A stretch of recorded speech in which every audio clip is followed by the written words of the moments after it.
2 hours later, Warren received a telephone call from President Johnson. The new president wasn't going to take no for an answer. He summoned Warren to his office.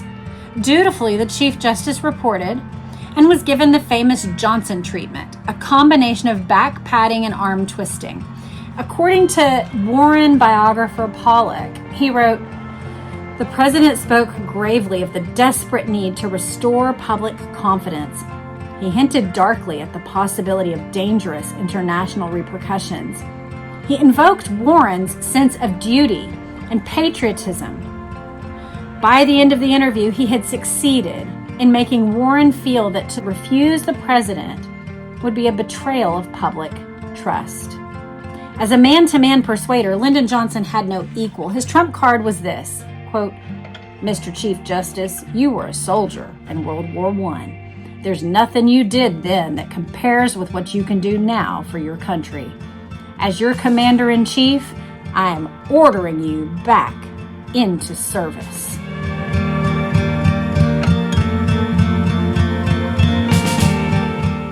Hello and welcome back to my channel. And if you're new, then welcome. I'm Jess, Connell, and I would love to earn your subscription. I'm actually wearing a shirt to that effect today. One of my longtime friends gave this to me for my birthday recently, and I thought I just had to wear it to honor her. So she says, don't forget to like and subscribe, but you guys know that I want to earn your subscription. And if I haven't, it's okay. Like, I genuinely am not interested in just gaining followers or gaining subscribers. What I'm hoping for is that you want to enter into this journey with me and that we can sharpen one another. So I would love it if you would like and subscribe, but only if you want to. Today, we are going to be getting into the Warren Commission. And I have told you guys in past episodes about the upcoming conferences. So I'm not going to belabor that point, but I will be speaking at the JFK Historical Group Conference on the Thursday. And I will be attending some of the Lancer conference. So you can see other videos for that information. But if you're going to attend Lancer and you want 10% off, then you can use my code, which is JFK10. That is the information that I need to transmit to you. But today we are just going to jump right in. We have a lot to get through. And frankly, I'm not sure we can cover the number of pages that I want to cover, but we're going to try. So I'm going to try to limit my comments so that we can get through as much of Jim Marr's information about the formation of the Warren Commission as we can. He starts out this way. Senator Richard Schweiker said, "I think the Warren Commission has, in fact, collapsed like a house of cards." That's the quote at the top of this chapter. This is Jim Marr's Crossfire, the plot that killed Kennedy. It was published in 1989, so a full 26 years after the assassination. It is one of the bedrock looks at the Kennedy assassination. I will say, if you could only afford one book, this one's a contender. This one is one that's just one of the classic books that tells us about the Kennedy assassination and gets you into the relevant information you would want to know if you're wanting to understand the problems with the official story that it was Lee Oswald and Oswald alone. So that is a little bit about the book. It's a very fat book. It has photographs and just everything you would want to be explored from the start. So this is his take on the Warren Commission. He says the federal government, led by President Lyndon Johnson, began to assert itself immediately following Kennedy's death. The day after the assassination, despite tremendous confusion in Dallas and elsewhere, FBI Director J. Edgar Hoover forwarded to Johnson a preliminary report detailing the evidence supporting the idea of Lee Harvey Oswald's sole guilt. Following the death of the accused assassin on November 24th, there were growing calls for an investigation wider than that of the Dallas police, who were being held responsible for Oswald's death in many circles. That same day, Hoover talked with Johnson aide Walter Jenkins, stating, "The thing I am concerned about, and so is Deputy Attorney General Nicholas D. Katzenbach, is having something issued so that we can convince the public that Oswald is the real assassin." Mr. Katzenbach thinks that the president might appoint a presidential commission of 3 outstanding citizens to make a determination. So this is Hoover communicating, the thing I'm concerned about is having something issued so that we can convince the public that Oswald is the real assassin. Convince. Not show by means of evidence. Convince. It's an interesting word. On November 25th, President Johnson ordered his friend Hoover to prepare a detailed report on the circumstances surrounding Kennedy's death. The news media were already reporting leaks from the Bureau, including, quote, rumors that will be spiked by the FBI report, is one that there was a conspiracy involved, and another one that shots fired at Kennedy came from different guns. That same day, Katzenbach wrote his famous memo and outlined his thoughts on the assassination investigation. This is what his memo said. Quote, "It is important that all of the facts surrounding President Kennedy's assassination be made public in a way which will satisfy people in the United States and abroad." I want to point out that this is the man who's under Robert Kennedy. Robert Kennedy is deep in grief. He purportedly has kind of left his hands off and put Katzenbach in charge of this. So this is the AG's, he's the acting investigative person, point person for the Attorney General. He says that all the facts have been told and that a statement to this effect be made now. So those are the things that he's saying, is that the facts be made public in a way that will satisfy people, that all the facts have been told, and that a statement to this effect must be made now. Quote, 1, the public must be satisfied that Oswald was assassin, that he did not have Confederates who are still at large, that the evidence was such that he would have been convicted at a trial. So that's one of the goals that must be met, according to Katzenbach. 2, that speculation about Oswald's motivation ought to be cut off, and we should have some basis for rebutting thought that this was a communist conspiracy, or, as the Iron Curtain Press is saying, a right-wing conspiracy to blame it on the communists. Unfortunately, the facts on Oswald seem too pat, too obvious.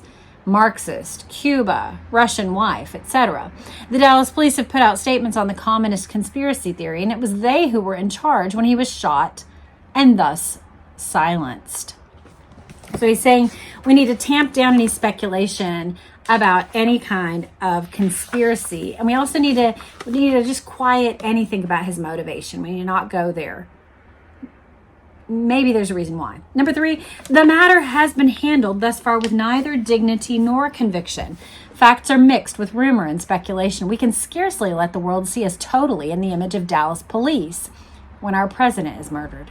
I think this objective may be satisfied and made public as soon as possible with the completion of a thorough FBI report on Oswald and the assassination. This may run into the difficulty of pointing to inconsistency between this report and statements by Dallas police officials, but the reputation of the Bureau is such that it may do the whole job.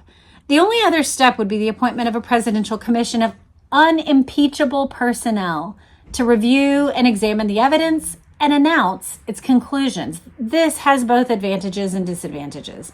I think it can await publication of the FBI report and public reaction to it here and abroad. Also on November 25th, Texas AG Wagner Carr announced he planned to conduct a court of inquiry, and he named 2 Texas attorneys for the probe. The next day, Senator Everett Dirksen, who one of our buildings is named after, announced that a Senate investigation of the assassination would be conducted. One Republican senator told Newsman, "Too many people are disturbed about the strange circumstances of the whole tragic affair."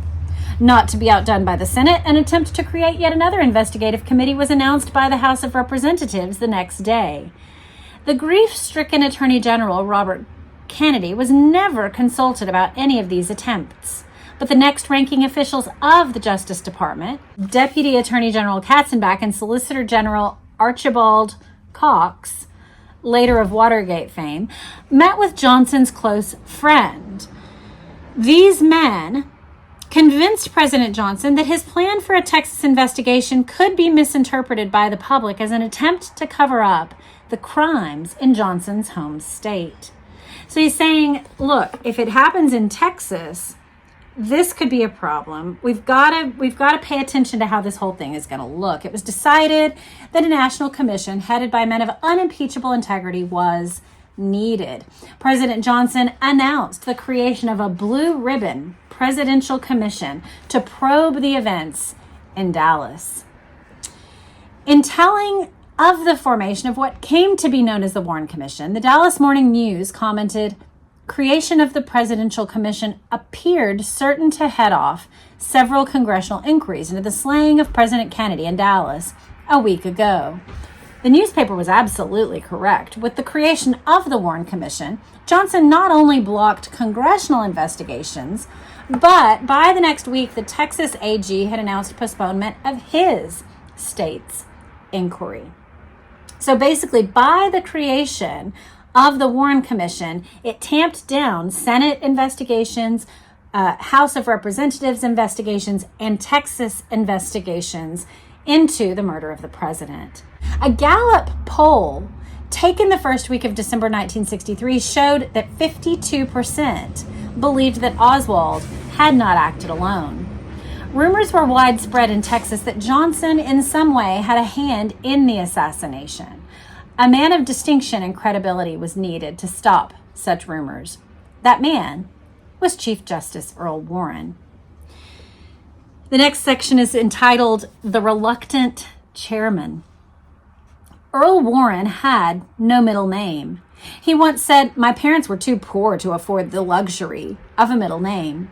He was born to Scandinavian immigrants on March 19, 1891, and grew up in Los Angeles and Bakersfield.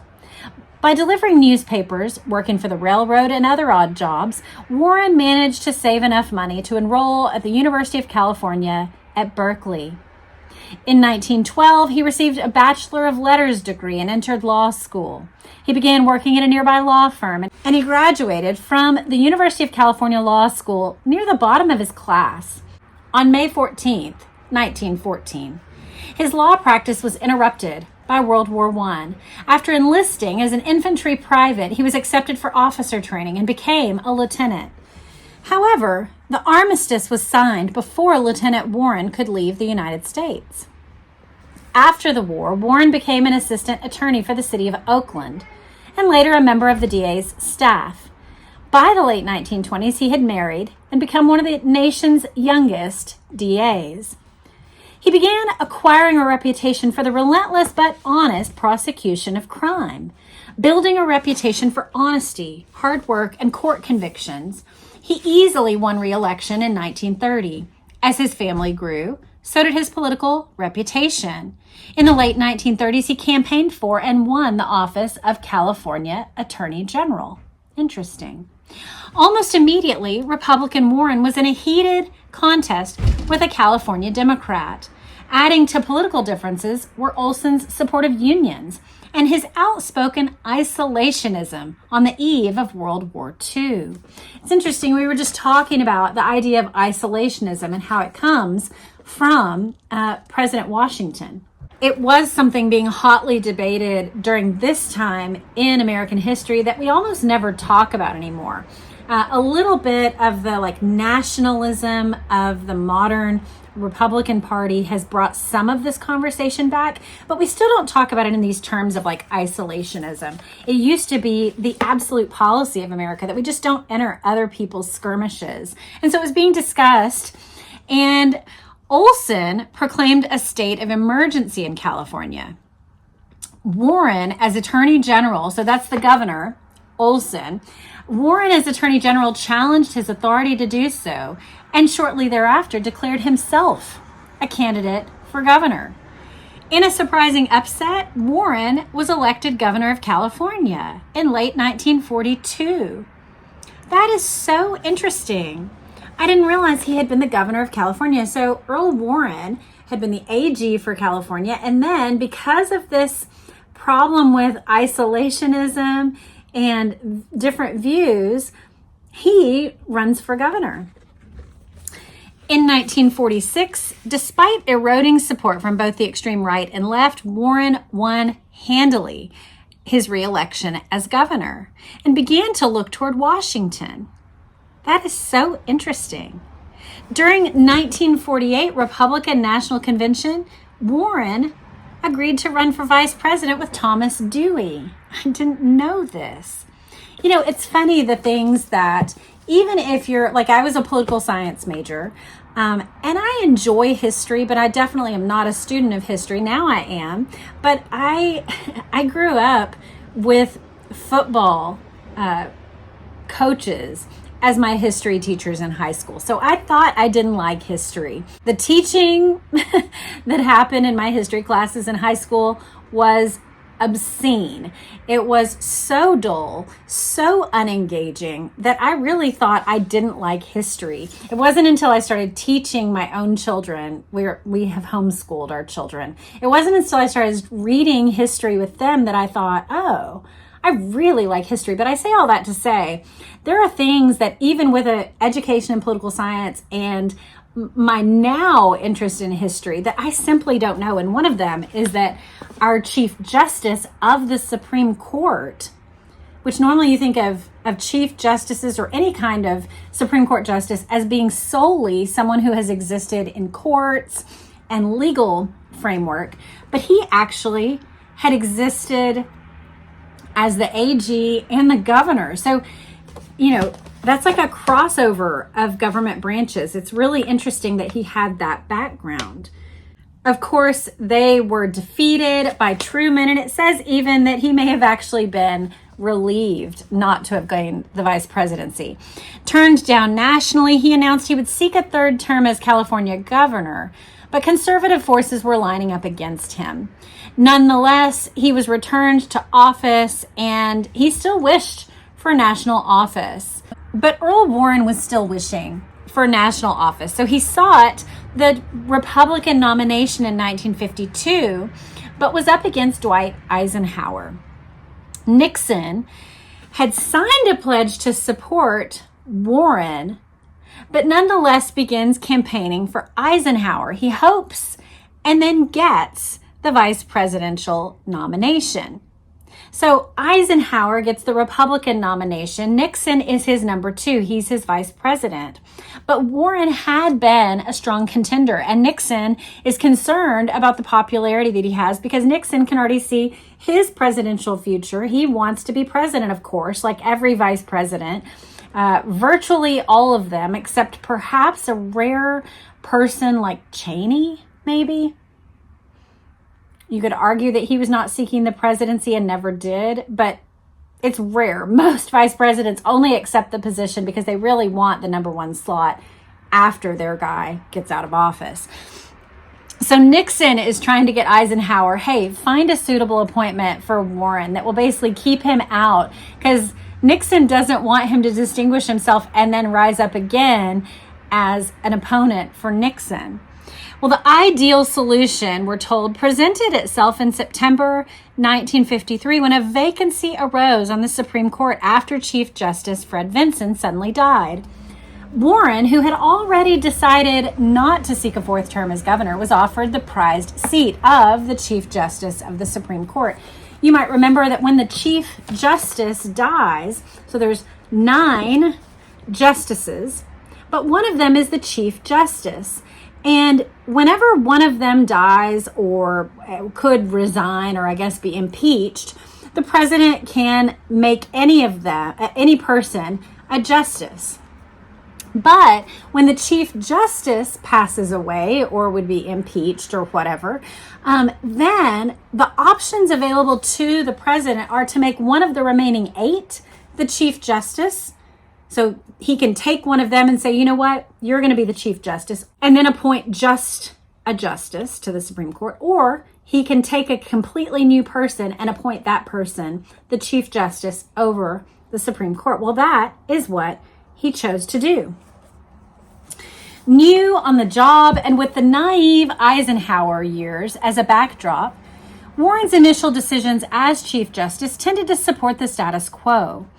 But as he grew more comfortable in his position, his decisions began to reflect the progressive policies that he had advocated for as California governor. It was under Warren's leadership that the Supreme Court finally ruled on desegregation in Brown versus Board of Education. Using private discussions as well as judicial conferences, Warren was able to guide the court toward its unanimous decision in favor of Brown, which virtually eliminated the old Jim Crow separate but equal segregation laws and paved the way for racial equality in the United States. This landmark decision caused arch conservatives to begin a campaign of bitter attacks against the Chief Justice. Impeach Earl Warren signs were commonplace throughout the South as well as Texas. In the squeaky close election of 1960, the Republican Warren found himself voting for the young John F. Kennedy, apparently because he could not bring himself to vote for the ever-ambitious Nixon. Displaying considerable foresight, Warren told a California friend, quote, "Nixon is a bad man," end quote. Interesting. So that is such an interesting background for who Earl Warren was and why he had such intimate knowledge of Nixon. It also tells us a little bit of his at least willing support, if not, we aren't told that he's wildly enthusiastic for John F. Kennedy, but the fact that he crossed party lines to vote for John F. Kennedy says something about his personal leanings. Warren and Kennedy voiced mutual respect for each other, and the new president supported the Warren court's progressive activism, even in controversial cases like the decision that outlawed compulsory prayer in public school. In a congratulatory letter to Warren, Kennedy wrote, this was just 2 months before his assassination, "You have presided over the work of the Supreme Court during 10 years of extraordinary difficulty and accomplishment. There have been few decades in our history when the court calendar has been crowded with so many issues of historical significance. As Chief Justice, you have borne your duties and responsibilities with unusual integrity, fairness, good humor, and courage. At all times, your sense of judicial obligation has been unimpaired by criticism or personal attack. During my time as president, I have found our association to be particularly satisfying, and I am personally delighted that during this week you will receive not only the acclaim of Californians, but also the respect and affection of all Americans whose common destiny you have so faithfully helped to shape throughout your public career." What a lovely letter. 2 months later, Warren was being asked to head a federal panel to decide who killed Kennedy. Well, that certainly puts it into perspective that Chief Justice Earl Warren had affection for and had gained the respect of President Kennedy. On November 29th, the same day President Johnson announced his plans for a special commission, Warren was visited by this Deputy AG Katzenbach and the Solicitor General. As they began to speak of the commission, Warren interrupted, "If you are asking my permission to have an associate justice of this court serve, I have no intention of giving my approval." So he's not even thinking about himself being a member of the committee. He's saying, if you're even asking for any of the Supreme Court members to be a member, I have no approval to give. I will not agree to that. Warren was told then that he was being asked to serve as chairman of the presidential committee. He declined, saying, "Please tell the president that I am sorry, but I cannot properly undertake this assignment." That's telling, because he couldn't, and he doesn't. So we've had basically 2 refusals already at this point. No justice will serve, and then I cannot properly undertake this assignment.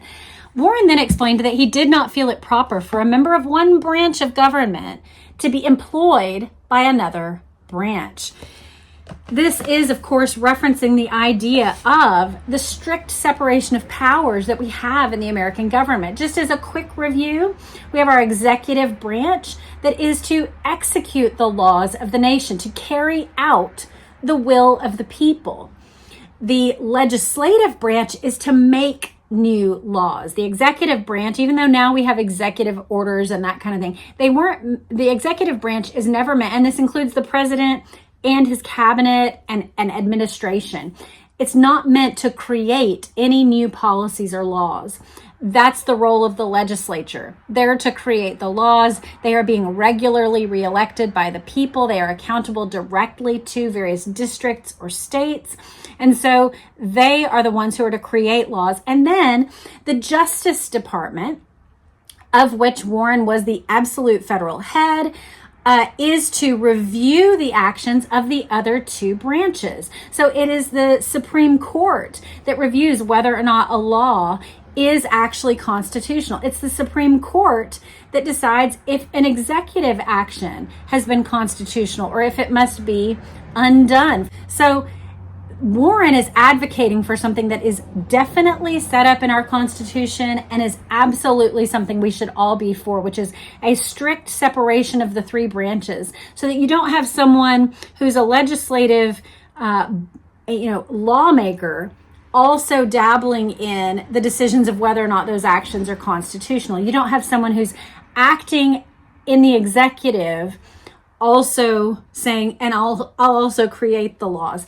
And he's saying, I am the head of the Justice Department. I shouldn't be crossing over into a commission appointed by the president doing the president's bidding. It's improper. And he's right. So that would be his second refusal. 1, I won't let an associate justice serve. 2, I cannot properly undertake this assignment because it's not proper. 2 hours later, Warren received a telephone call from President Johnson. The new president wasn't going to take no for an answer. He summoned Warren to his office. Dutifully, the Chief Justice reported and was given the famous Johnson treatment, a combination of back patting and arm twisting. According to Warren biographer Pollock, he wrote, "The president spoke gravely of the desperate need to restore public confidence. He hinted darkly at the possibility of dangerous international repercussions. He invoked Warren's sense of duty and patriotism. By the end of the interview, he had succeeded in making Warren feel that to refuse the president would be a betrayal of public trust." As a man-to-man persuader, Lyndon Johnson had no equal. His trump card was this, quote, "Mr. Chief Justice, you were a soldier in World War I. There's nothing you did then that compares with what you can do now for your country. As your commander-in-chief, I am ordering you back into service." End quote. There may have been matters of more personal concern that Johnson transmitted to Warren. In an internal Warren Commission memo written on February 17th, 1964, Melvin Eisenberg mentioned what Warren told fellow commissioners regarding how he had been pressured by Johnson. He wrote, quote, "The president stated that rumors of the most exaggerated kind were circulating in this country and overseas. Some rumors went so far as attributing the assassination to a faction within the government, wishing the presidency assumed by President Johnson."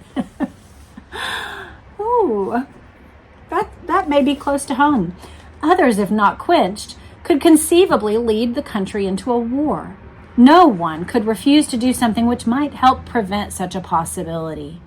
He placed emphasis on the quenching of rumors and precluding further speculation. Warren left the emotional meeting with tears in his eyes, perhaps thinking of what had become of the country he loved. He reluctantly agreed to chair the commission. It's obvious that Warren's sense of patriotism outweighed his sense of legality in his acceptance of the commission chairmanship. Later that same afternoon, Johnson signed Executive Order 11-130, creating the 7-man Warren Commission. I find all this really fascinating. I have heard some of these things, but I have not read them for myself. It is insightful to know about his background in the military, but also as a governor of a state, and then now to be the Chief Justice and to have such a strong view of the separation of powers and yet be forced past that conviction for the sake of the country and patriotism. It's very interesting. Well, now we're going to get into what commission members understood the purpose of the Warren Commission to be. Some commission members saw their work as having a dual purpose. Number 1, to find the facts of the Kennedy assassination, And number 2, to calm public fears and suspicions, both at home and abroad. Alan Dulles told Edward J. Epstein that since an atmosphere of rumors and suspicion interferes with the functioning of the government, especially abroad, one of the main tasks of the commission was to dispel rumors. Other commission members thought it their duty to protect the image of the United States. We see that in John McCloy's public statements. Quote, "It was of paramount importance to show the world that America is not a banana republic where a government can be changed by conspiracy." Well, that's an interesting quote, that you're basically trying to run away from the appearance that the government has been changed by conspiracy, that is of paramount importance, John McCloy says. And then John Cooper says, an important purpose was to lift the cloud of doubts that had been cast over American institutions. It's very interesting because of the article we just read that talked about our very own president, Harry Truman, casting doubt on the CIA in his article 1 month after the assassination. So the cloud of doubts that had been cast was not being cast by some nefarious forces who were underworld figures trying to, take advantage of this moment of weakness in America. Instead, it's like our former president is saying, hey guys, this is not what the original intent of the CIA was. So the cloud of doubt that had been cast over American institutions was in part from honorable folks on the side of America, right? When evidence presented to the commission supported this duality of purpose, there was no problem. So to collect facts and to calm public fears and suspicions. So it's saying these were the two arms. But since so much evidence contradicted the official assassination theory and called into question certain government institutions, it must be asked which purpose became paramount to the commissioners. Johnson's old friend, Abe Fortas, and Katzenbach had prepared a list of 7 prominent persons to serve on the new presidential commission. This list was promptly approved by President Johnson without change. Headed by Chief Justice Warren, the commission members were Representative Hale Boggs, a Democrat from Louisiana. He was actually from the New Orleans area, which is interesting. He was the most vocal critic among commission members. He became frustrated with the panel's total reliance on the FBI for information. Speaking of the single bullet theory, Boggs once commented, quote, "I had strong doubts about it," end quote. On April 1st, 1971, House Majority Leader Boggs delivered a blistering attack on J. Edgar Hoover, charging that under his directorship, the FBI had adopted, quote, "the tactics of the Soviet Union and Hitler's Gestapo." Wow. Boggs, who undoubtedly would have become Speaker of the House and a powerful ally in any reopening of the JFK assassination investigation, vanished on October 16th, 1972, while on a military junket flight in Alaska. Despite a massive search, no trace of the airplane or of Boggs has ever been found. I've heard about this, and you guys have told me this before. Jess, look into the Alaska crash. But to read it in such short terms, that he had strong problems with the single bullet theory. He said J. Edgar Hoover was like Soviet Union tactics and Hitler's Gestapo, and then that he would have become Speaker undoubtedly and a strong ally of reopening the investigation. Instead, his plane goes missing. He's out of commission. He's gone. Very interesting. Senator John Sherman Cooper, a Republican from Kentucky, a former member of the Kentucky General Assembly, and a county judge. So this is someone who has served in 2 branches of government as well.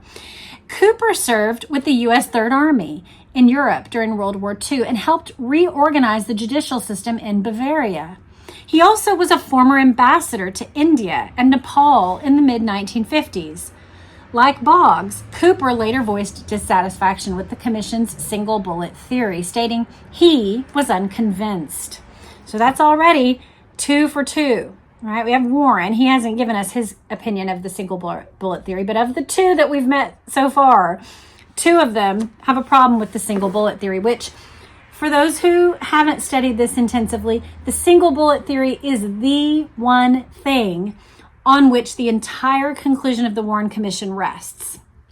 If you believe the single bullet theory, you can come to the conclusion that Lee Oswald and Oswald alone was the shooter. If you do not believe the single bullet theory, it doesn't necessarily absolve Lee Oswald, but what it does is require that there be some other shooter as well as the one who delivered the shots from the rear. Allen Dulles had been fired as director of the CIA by Kennedy following the Bay of Pigs. Today, it seems more than ironic that Dulles would have been selected to sit in judgment on Kennedy's death. Dulles was also tightly connected to the military, not only because of his years with the CIA, but because of his service in World War II, which included arranging the surrender of German troops in Italy. It is now acknowledged, this was in the 80s, yes, in 2025, it is now widely and clearly proven that Dulles withheld CIA information from the Warren Commission, particularly concerning assassination plots between the agency and organized crime. Representative Gerald Ford, of course, he now is former President Gerald Ford. He was a Republican from Michigan. He is now recognized as the FBI's spy on the Warren Commission. This is confirmed by a memo from Cartha DeLoach, a close aide to Director Hoover, which noted, I had a long talk this morning. This would be December 12th, 1963. So, we're talking a matter of 3 weeks after the assassination. I had a long talk this morning with Congressman Gerald Ford. He asked that I come up and see him. Ford indicated he would keep me thoroughly advised as to the activities of the commission. He stated this would have to be done on a confidential basis. However, he thought it should be done. He also asked if he could call me from time to time and straighten out questions in his mind concerning our investigation. I told him by all means he should do this. He reiterated that our relationship would, of course, remain confidential. According to the former New Orleans DA Jim Garrison, quote, Ford also enjoyed the reputation of being the CIA's best friend in the House of Representatives. So what we're being shown is that Gerald Ford, those of you who lived through this probably have a different perspective on Ford. But by the time I was born, Ford was like the one remaining president from way back when. That's how I saw him. There was Nixon. He was disgraced. But Ford was the one who was like super old, right? But this gives more color to who President Ford was. That when he was a congressman, when he was on the Warren Commission, he was the FBI's man. Prior to this, he had already had the reputation of being the CIA's best friend in the House. Ford's name as a member of the Warren Commission was recommended by Nixon. A World War II Navy veteran, Ford became the commission's most industrious member. He actually heard 70 of the 94 witnesses who actually met with commissioners. If you guys look into the numbers, I think we're going to review it in one of our readings, but the number of commission members present at any given interview that was taken is pretty abysmal. There are many people whose testimony was only taken by lawyers. And I don't know about you, but I had the picture of like 7 men sitting faithfully, almost like how the chief justices of the Supreme Court sit there, right? And that these 7 men are there and they are devoted to the task, and 24/7 for 10 months, they are giving their all to this one case, right? That's what I had the picture of. The reality is something very different. And Gerald Ford was the one who saw the most interviews done. He heard 70 of the 94 witnesses who actually met with the commissioners. Remember, there were a lot more witnesses whose testimony was only taken by lawyers. But of the 94 who met with the commission, he was present for the most, which he only heard 70 of the 94.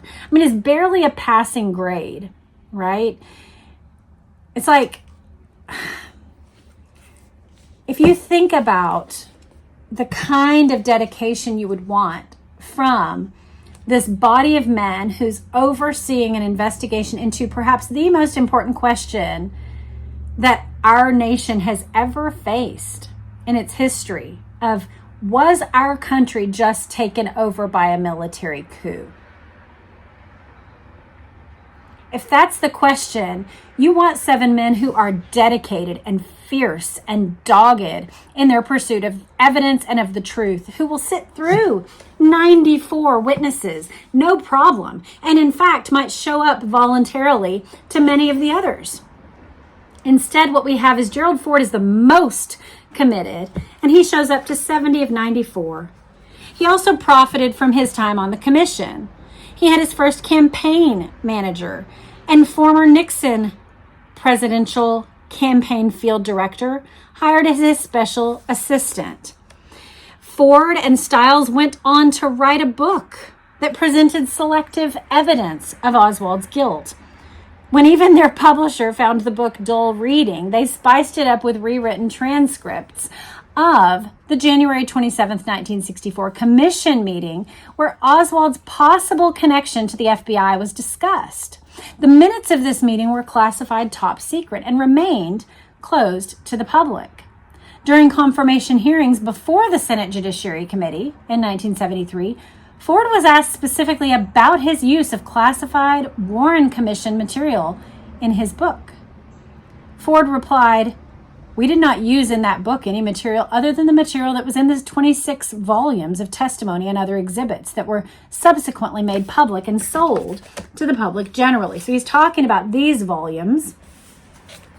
I had a lovely woman named Anne reach out and give me her set, and I have been popcorn style going through some of the books, but he's saying, well, the things I put in my book were in those 26 volumes. When it was discovered that the January 27th meeting transcripts were still classified, Ford belatedly said, "I cannot help but apologize if the circumstances are such that there was this violation, but there certainly was no attempt to do it." So he includes classified information in his book that he personally profited from, lied about it. I mean, we can't say he knowingly lied about it, but he did actually tell lies, even if he didn't realize they were lies. And then later said, "Oh, I can't help but apologize." This is like the weakest apology ever. "I cannot help but apologize if the circumstances are such that there was this violation, but there certainly was no attempt to do it." It's interesting.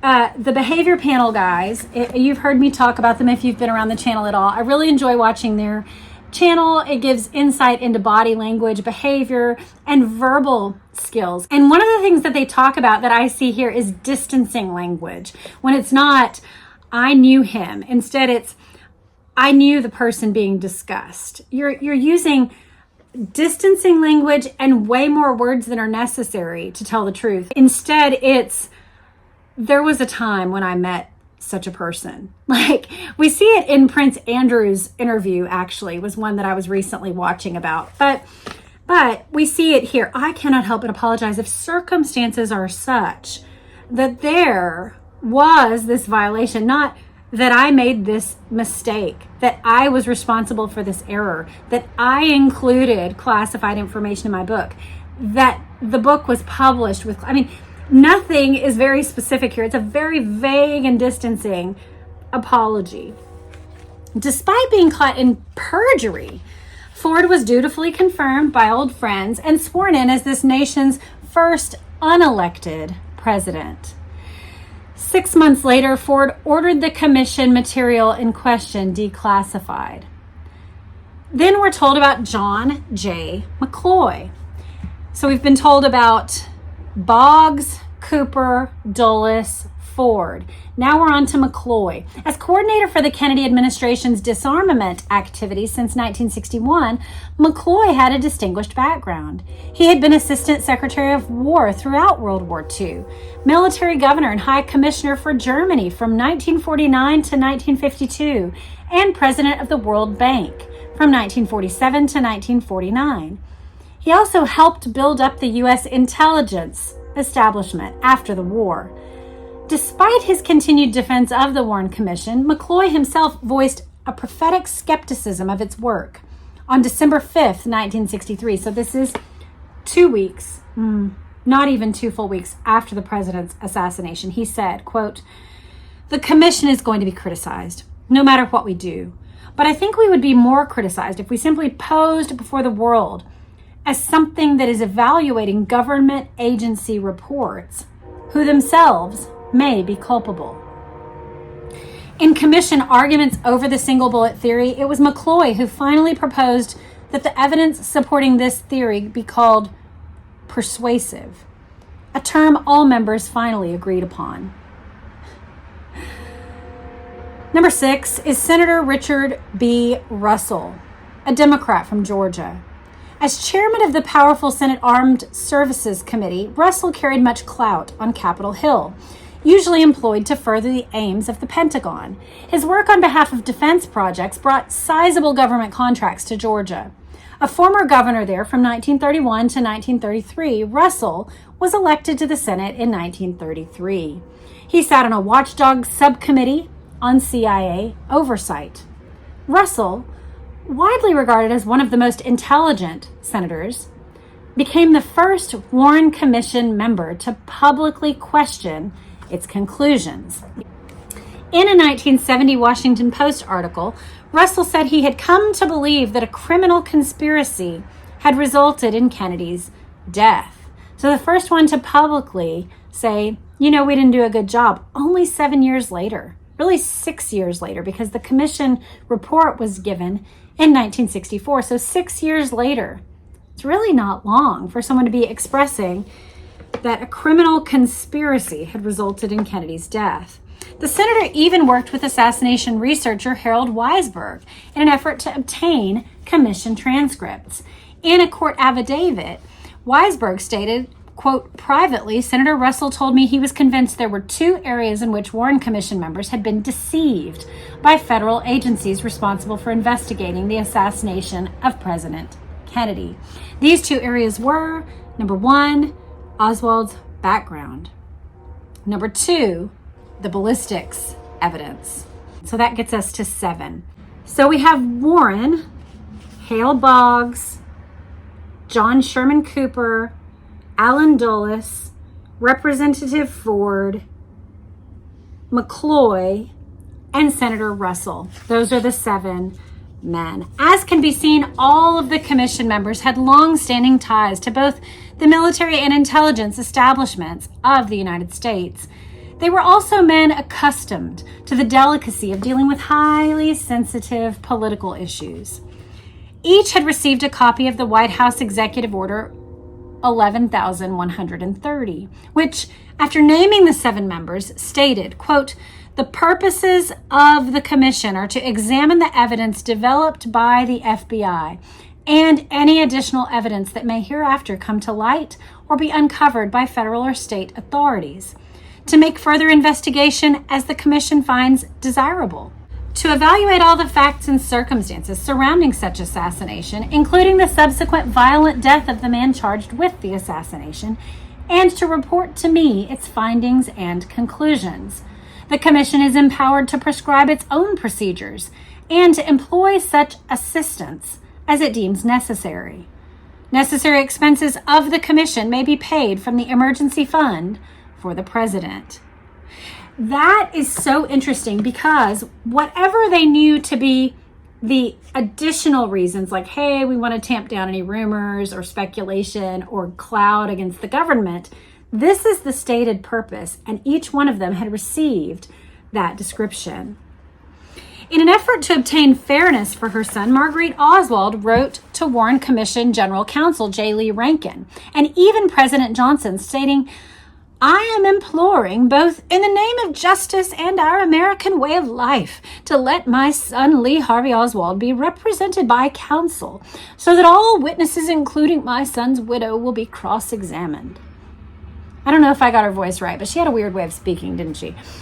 Her request was denied. In fact, every basic legal right guaranteed to even the lowliest street criminal, the right to legal representation, to face your accusers, to cross-examine witnesses and evidence, to be innocent until proven guilty was denied to Lee Harvey Oswald. The commission met behind closed doors, heard secret testimony, and emerged to announce its conclusions.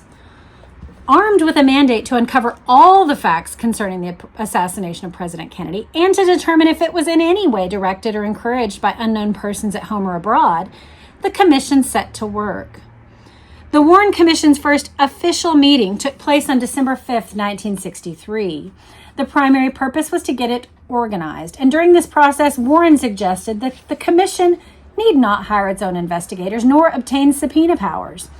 He was, however, overridden in this matter by other commission members. McCloy stated, "I have a feeling that we have another obligation than the mere evaluation of the reports of agencies, many of which, as you suggested, or some of them at least, may be interested, may be involved.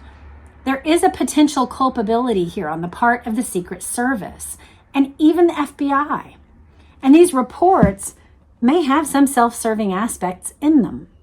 And I think that if we didn't have the right to subpoena documents, the right to subpoena witnesses if we needed them, that this commission's general standing might be somewhat impaired." Not wishing to appear as simply a conduit for information from agencies, commission members appealed to Congress for the right to issue subpoenas, and that was granted. The law also authorized the commission to compel testimony by providing immunity from prosecution, an authority that the commission never once used. So they could have guaranteed immunity from prosecution, for example, to Marguerite, or to Marina, or to people in the CIA or the FBI, like Hosty, right? The man who had encountered Oswald and received a letter from him that he promptly destroyed. They could have given protection. Hey, you can testify before us and you can tell us the whole truth and you will not be prosecuted. They never once used that authority, but they had it granted. They had that authority. During this meeting, Senator Russell noted the ongoing leaks of assassination information by the FBI. He asked pointedly, how much of their findings does the FBI propose to release to the press before we present the findings of this commission? There was a quiet yet intense feud between the Warren Commission and Hoover's Federal Bureau of Investigation. This was just the beginning of it. There followed a discussion of the hiring of a general counsel, with Dulles remarking, "I don't think it should be anybody from Texas." Finally, the members tried to decide on a time to reconvene.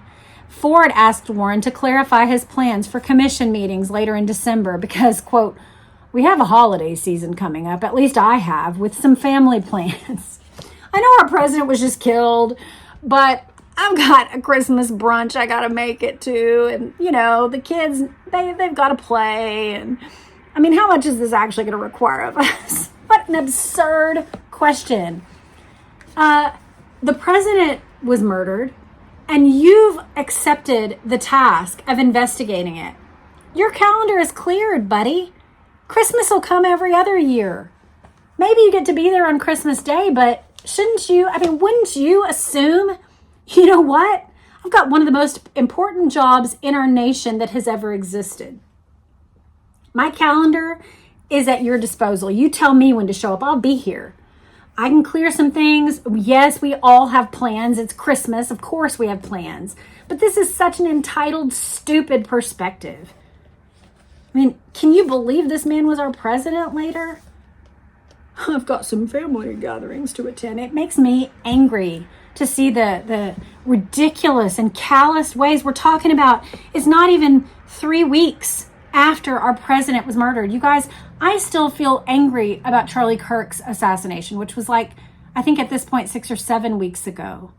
I feel furious, enraged. They have changed the physical nature of even what exists in that little place. They built a fountain. They changed the landscaping.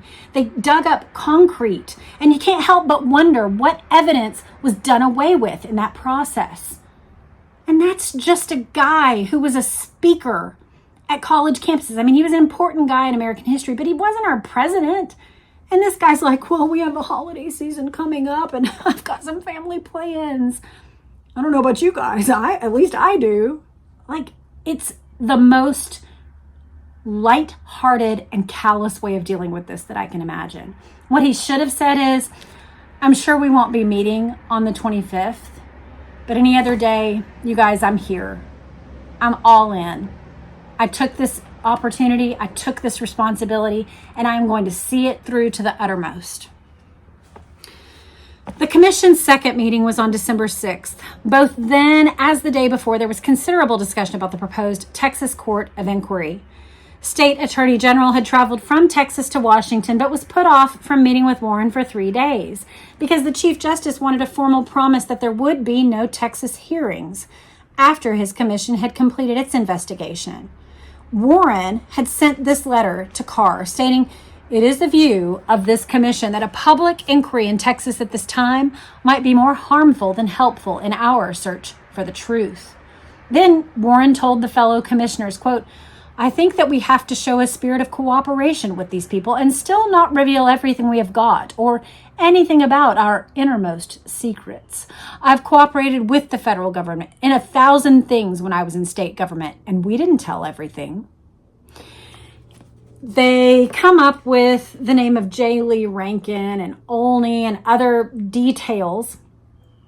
But Warren sets the tone as they review the first formal report of the FBI. He commented, "Well, gentlemen, to be frank about it, I have read that FBI report 2 or 3 times, and I have not seen anything in there yet that has not been in the press." Boggs' comment was as follows, "Reading that FBI report leaves a million questions." Dulles said that the CIA couldn't finalize its report until the agency received more documents from the FBI. He commented, quote, "They've been working for a long while, I know. It started when I was there." This was the first admission that the CIA had been keeping an eye on Oswald since his trip to Russia in 1959. So J. Lee Rankin, a 56-year-old corporate attorney and U.S. Solicitor General under Eisenhower, accepted the appointment as general counsel for the commission and met for the first time with the commissioners on December 8th. Rankin would take charge of the commission's investigation, serve as the primary liaison between the commission and both the FBI and the CIA, and he acted as coordinator between commission members and staff. One commission attorney said later, "It was very simply a Rankin operation." And Rankin appeared more concerned with wrapping up the commission's investigation swiftly, rather than fully probing each assassination issue. When Commission Assistant Counsel Wesley Liebler submitted a 26-page memorandum carefully outlining the serious deficiencies of the evidence against Oswald as the lone assassin, Rankin reportedly replied, "No more memorandums. The report has to be published." On another occasion, when Liebler tried to address the problems arising from the Sylvia Odio affair, an angry Rankin said, "At this stage, we're supposed to be closing doors, not opening them." You can see him just shutting things down. Hey, don't put anything in writing because this thing has to be published. Don't open doors, you dum-dum. We're supposed to be closing the doors that exist. Initially, even Rankin voiced the suspicion that the commission might have to do more than simply evaluate FBI reports. During the December 16th meeting, he stated, "The Chief Justice and I finally came to the conclusion that we might have to ask for some investigative help because we might not get all we needed just by going back to the FBI and other agencies because the FBI report has so many loopholes in it. Anybody can look at it and see that it just doesn't seem like they're looking for things that this commission has to look for in order to get the answers that it wants and is entitled to. This might be a tender spot. I'm sure the FBI is certainly tender about the knowledge that they had concerning Oswald's presence in Dallas and the fact that the Secret Service didn't have that knowledge in order to do anything about it." Senator Russell summed up the problem of dealing with the various government agencies with this. He said, "I've never been able to understand why it is that every single agency acts like it's the sole agency in the government. There is very little interchange of information between the departments in the United States government." Well, we're going to leave it there. That last thought is a very interesting one because it's the same place that the 9/11, investigation landed. Like, well, the CIA knew these things, the FBI knew these things, the various military departments may have known this or that or known about this threat, and yet there was no director of intelligence to oversee the collation of all those various pieces of intelligence. At every point, it's like you can see from our last reading that we did with President Truman saying, well, there were all these agencies gathering their own information. So I created this one agency over all of them so that I could have all the information collated for me. And now this body is saying, well, all these different agencies don't talk to each other. So it's very difficult to make sense of what's happening. And then in 9/11, they're saying, well, all these agencies of intelligence don't communicate with them. It's the same problem over and over again. And we go back to the people's will being thwarted by these different agencies that all have their own autonomy. You know, Hoover running the FBI like a Gestapo, like a Soviet agency. We have Truman's warning that the CIA was operating far outside of its charter. We have this concern where they're saying they knew stuff and they just weren't sharing it. And so the Secret Service couldn't do its job. Ultimately, what we have are humans who protect their own kingdoms of power.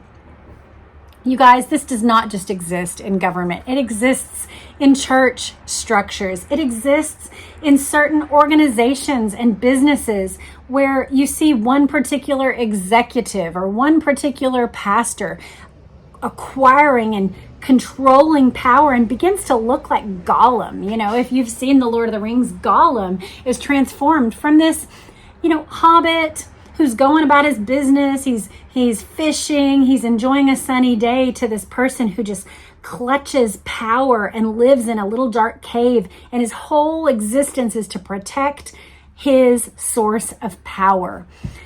We see that again and again with these various agencies where each one is out for his own glory. They, you know, even Ford, as I think about him, cultivating relationships with both the FBI and the CIA while he's a representative and looking toward the presidency.